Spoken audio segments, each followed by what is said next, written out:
పూర్తి నేస్తాలైన శ్రీరుద్ర వారి మట్టి గణేశ విగ్రహాలు ఇప్పుడు అన్ని రత్నదీప్ స్టోర్స్ లో లభ్యం. త్వరపడండి. గతులు ఎలా ఉన్నాయి, ఏ రాసుల వారికి ఎలాంటి ఫలితాన్ని అందిస్తున్నాయి, ఈ విషయాలను తెలియజేసేందుకు మనతో పాటు ఉన్నారు ప్రముఖ జ్యోతిష్య శాస్త్ర పండితులు, జ్యోతిష్య రత్న, జ్యోతిష్య చక్ర వైభవ నిపుణ డాక్టర్ రాళ్లపల్లి రవికుమార్ గారు. గురుగారు నమస్కారం. నమస్కారం. గురుగారు, ద్వాదశ రాశుల వారికి ఎలా ఉండబోతుందో తెలుసుకునే ముందు రవి బుధులు గాని, కుజుడు శుక్రుడు గాని ఈ మాసం ఏ ఏ స్థానాల్లో ఉన్నారు, ఎలాంటి ఫలితాలను అందిస్తున్నారో తెలియజేస్తారా? తప్పకుండా. శరదిందు సమాకారే పరబ్రహ్మ స్వరూపిణి వాసరాపీఠ నిలయే సరస్వతి నమస్తుతే. అందరికీ నమస్కారం. నవగ్రహాలు ద్వాదశ రాశులు సెప్టెంబర్ నెలలో ఏ గ్రహాలు ఏ స్థానాల్లో ఉన్నాయో ఇప్పుడు తెలుసుకుందాం. ముందుగా సూర్యుడు వచ్చేసి మనకి కన్యా రాశిలో ఉన్నారు. అలాగే కుజుడు మనకి మిథున రాశిలో ఉన్నారు. రాహు మనకి మీనరాశిలో ఉన్నారు. అలాగే గురువు వచ్చి మనకి వృషభ రాశిలో ఉన్నారు. శని స్వస్థానమైన కుంభరాశిలో ఉన్నారు. అలాగే బుధుడు మనకి సింహరాశిలో ఉన్నారు. అలాగే కేతు వచ్చి మనకి కన్యా రాశిలో ఉన్నారు. ఇంకా శుక్రుడు మనకి 18 సెప్టెంబర్ దాకా మనకి కన్యా రాశిలో నీచిలో ఉంటాడు. తర్వాత 19వ తారీఖు నుంచి ఇంచుమించుగా తులారాశి స్వస్థానంలో ఉంటారు. ఇవి నవగ్రహాలు ద్వాదశ రాశుల్లో ఈ స్థానాల్లో ఉన్నాయి. గురుగారు, మిథున రాశి వారికి గ్రహాల స్థితిగతులు ఎలా ఉన్నాయి, ఎటువంటి ఫలితాలను ఇస్తున్నాయి, వాళ్ళకి ఈ సెప్టెంబర్ మాసం అంతా ఎలా ఉండబోతుంది? తప్పకుండా అమ్మ. మిథున రాశి అనగానే మనకి మృగశిర 3-4 పాదాలు, ఆరుద్ర 1, 2, 3, 4 పాదాలు, పునర్వసు 1, 2, 3 పాదాలు, ఈ నక్షత్రాల సమూహం వచ్చేసి మనకి మిథున రాశిలోకి వస్తుంది. మిథున రాశి వారు చూసుకుంటే చతుర్థంలో కేతు, దశమంలో రాహు. సాధారణంగా మిథున రాశి వారికి చతుర్థ స్థానం సాధారణంగా గృహస్థానం, వాహన స్థానం, తల్లి స్థానం, అలాగే విద్యాస్థానం కూడా. సో విద్యార్థులు కొంచెం మిశ్రమంగా ఉంటుంది. ఎందుకంటే చతుర్థంలో కేతు ఉన్నాడు కాబట్టి ఎగ్జామ్స్ మిగిలిపోవడం, బ్యాక్లాగ్స్ మిగిలిపోవడం, అతి తక్కువ మార్కులతో కొంతమంది పాస్ అవ్వడం, ఇలాంటివన్నీ జరిగేందుకు అవకాశాలు అనమాట. కాబట్టి వాళ్ళు చాలా హార్డ్ వర్క్ చేయాలి, బాగా హార్డ్ వర్క్ చేసి చదువుకోవాలి ఈ సంవత్సర కాలం అంతా కూడా. ఎందుకంటే ప్రస్తుతం వాళ్ళకి గురువు వేయంలో ఉన్నాడు. గురువు అంటే జ్ఞానానికి కారకుడు, అలాంటి గురువు దైవబలానికి కారకుడు కాబట్టి అతను వేయంలో ఉన్నాడు ఏడాదంతా.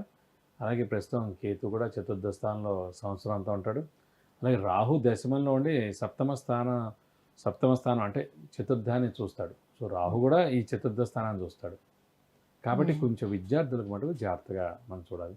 అలాగే వీళ్ళు గృహం గురించి కూడా ఎంత ట్రై చేసినా కూడా అవుతుంది. ఎందుకంటే ఈ చతుర్థ స్థానంలో కేతు ఉండడం, అలాగే గురుబలం లేకపోవడం.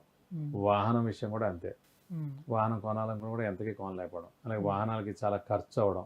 ఈ సంవత్సరం అంతా కూడా వాళ్ళకి ఉద్యోగ ప్రయత్నాలు కష్టం అంటారు. ఉద్యోగ ప్రయత్నం పర్లేదండి.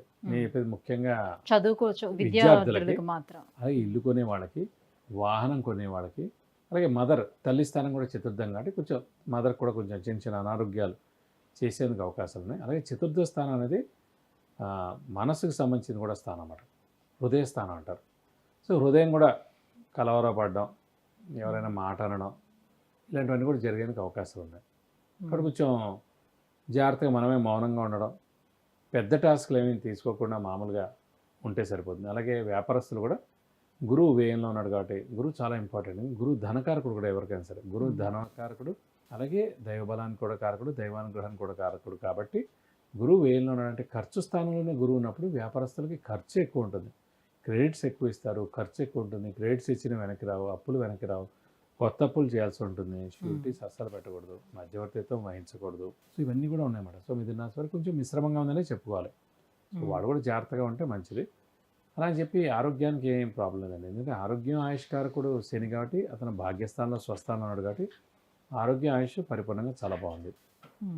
శుభ ఫలితాలు మటుకు శుభాలు ఏవైనా కూడా ప్రస్తుతం అయితే లేదు. నెక్స్ట్ ఏడాదికే పోస్ట్ పోన్ చేసుకోవడం బెస్ట్. వివాహం కానివ్వండి, సంతానం కానివ్వండి, గృహ వాహనాలు కానివ్వండి, ఇవన్నీ కూడా మెయిన్గా వేల్లో ఉన్నాడు కాబట్టి ఒక ఏడాది పోస్ట్ పోన్ చేసుకోవడం బెస్ట్. అంటే ఎంత కష్టపడినా పనులు జరగవు. దాన్ని మనం నిరుత్సాహపడడం, బాధపడడం తప్ప చేసేదే ఉండదు. కాబట్టి మనం పోస్ట్ పోన్ చేసుకున్నాం కూడా నష్టమే ఉండదు. అయితే మరి విద్యార్థులకు కానీ, ఉద్యోగస్తులు కానీ విదేశీయానం చేయడానికి ఎంతవరకు అవకాశం ఉంటుంది? విదేశీయానికి మనకు అవకాశం ఉందండి. ఎందుకంటే శని చాలా బాగున్నాడు, అలాగే గురువు వేలో ఉన్నాడు కాబట్టి విదేశాలకు వెళ్ళేందుకు మనకు అవకాశాలు ఎక్కువగా ఉన్నాయి. విద్యార్థులకి చదువు నిమిత్తం కానివ్వండి, ఉద్యోగస్తులకి అసైన్మెంట్స్ కానివ్వండి, లేదంటే ఏదైనా టూర్ కానివ్వండి, లేదా ఆఫీస్ పని మీద పంపించడం కానీ ఇలాంటివి, ఇలాంటి కొత్త జాబే వెతుక్కొని ఫారెన్ వెళ్ళేది మటుకు వాళ్ళకి అవకాశం ఉంది.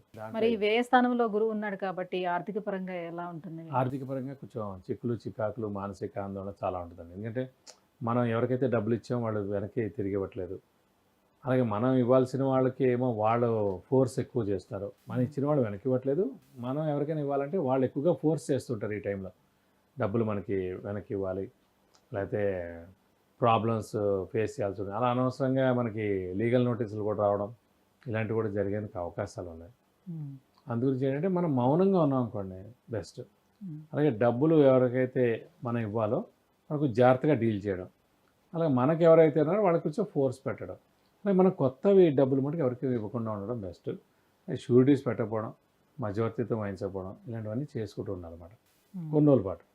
ఈ ఏడాది అంతా అనుకోండి, నెక్స్ట్ ఏడాది ఏప్రిల్ దాకా ఇలా చేసుకుంటే సరిపోతుంది. మరి అదృష్టపరంగా వీళ్ళకి కొంచెం మిశ్రమంగానే ఉంది కాబట్టి, గురుబలం కూడా కాస్త తక్కువగానే ఉంది కాబట్టి, వేయంలో ఉన్నాడు కాబట్టి, సో మరి ఎటువంటి పరిహారాలను వీళ్ళు పాటించుకుంటే, ఏ దైవారాధన చేసుకుంటే వీళ్ళకి మంచి జరిగే అవకాశం ఉంది? వీళ్ళకి కూడా పరిహారాలు సేమ్ అండి, వృషభ రాశి వారిలాగే దత్తాత్రేయ స్వామి. ఎందుకంటే మెయిన్ ముఖ్యంగా గురువే ఇంపార్టెంట్ కాబట్టి, ఆ గురువు వేయంలో ఉన్నాడు కాబట్టి ఈ నెక్స్ట్ ఏడాది ఏప్రిల్ దాకా ప్రతి గురువారం ఉపవాసం ఉండడం, అలాగే దత్తాత్రేయ స్వామిని ఎక్కువగా ఆరాధించడం, ప్రతిరోజు దత్తాత్రేయ స్వామి స్తోత్రం చదువుకోవడం, అలాగే ప్రతి గురువారం దత్తాత్రేయ స్వామి టెంపుల్కి వెళ్ళి 40 ప్రదక్షిణాలు చేయడం.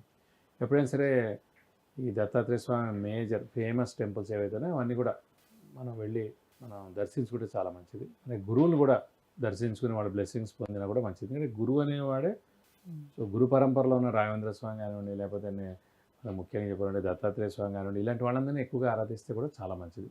మనం నిజంగా ఎక్కువగా ఇష్టపడే గురువు గారు ఎవరైతే ఉన్నారో వారి యొక్క విద్య మనం అభ్యసించిన వాళ్ళు కానివ్వండి, మనకి మంచి హితబోధలు చేసిన వాళ్ళు కానివ్వండి, వాళ్ళు ఎవరైనా సరే ఆ గురువులను కూడా దర్శించిన వాళ్ళ యొక్క బ్లెస్సింగ్స్ తీసుకున్నా కూడా తప్పకుండా మంచి జరుగుతుంది. అలాగే ఇంకా దైవబలం సరిగ్గా లేదు, గురుబలం తక్కువగా ఉంది, ఏ పనులు జరగట్లేదు అనుకుంటే మటు ఖచ్చితంగా గురువుకి 16,000 సార్లు జపం చేయించి శనగపప్పు కేజీంప ఒక ఎల్లో లుంగి 1000 రూపాయల వరకు గోల్డ్ ఐటమ్ దానం ఇస్తే కనుక దోషం మొత్తం తొలగిపోతుంది. విద్య, ఉద్యోగం, వివాహం, వాహనం, విదేశీయానం, సంతానం, గృహయోగం వీటన్నిటి గురించి తెలుసుకోవాలంటే కింద స్క్రోల్ అవుతున్నటువంటి నెంబర్లకి మెసేజ్ లేదంటే కాల్ చేసి గురుగారు అపాయింట్మెంట్ పొందవచ్చు. గురుగారు, మిథున రాశి వారికి సెప్టెంబర్ మాసం అంతా ఎలా ఉండబోతుంది, ఎలాంటి పరిహారాలను పాటించుకుంటే వాళ్ళకి యోగదాయకంగా ఉండబోతుంది, ఈ విషయాన్ని తెలియజేసినందుకు ధన్యవాదాలు. నమస్కారం.